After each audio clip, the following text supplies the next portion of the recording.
Society today, you have all these people talking about take it easy, have balance in your life, relax, lean back, have fun at work, happy, get along with your coworkers. This is loser talk. Loser, loser, loser. Now, there's a time in your life when you can back off, all right? You can take it easy. But that's when you've made it, not before you've made it.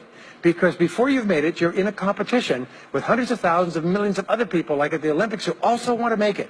And in order for you to win, you are going to have to work harder and work better and work smarter than they do. So the rule is to develop a workaholic mentality. What does this mean? It means that you start a little earlier, you work a little harder, and you stay a little later. Use what I call the 40-plus formula. The 40-plus formula says that working 40 hours a week gets you survival, and that's all. You work 40 hours a week, you survive. You make no progress. You don't go ahead. You just barely hang on.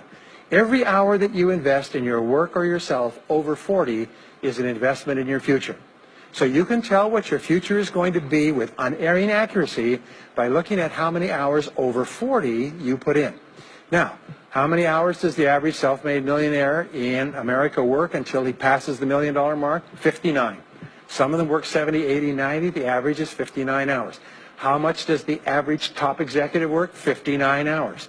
So that's rule number one, is the hours you put in over 40. If people say, well, my office is locked and I can't get in more than 40 hours a week, then good. Then spend the rest of the time investing in yourself, getting better at your work when you do it.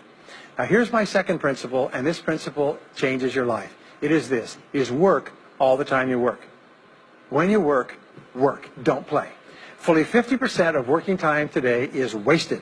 And it's wasted in idle conversation, personal business, family phone calls, surfing the internet, reading the newspaper, drinking coffee, long lunchtimes, coming in late and leaving early. And then the other 50%, you're scrambling because now you're behind because you've wasted so much time fooling around. Now you start to work, and you don't work on high priority tasks. You try to get rid of all the little stuff.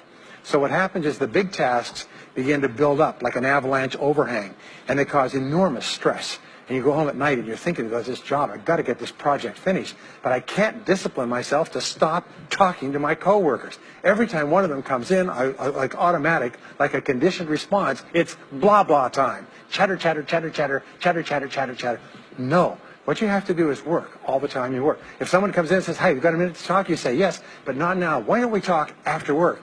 Meanwhile, I've got to get back to work. I'll tell you what, why don't you go down the hall and ruin his career? But don't stand here and ruin mine. It's really important.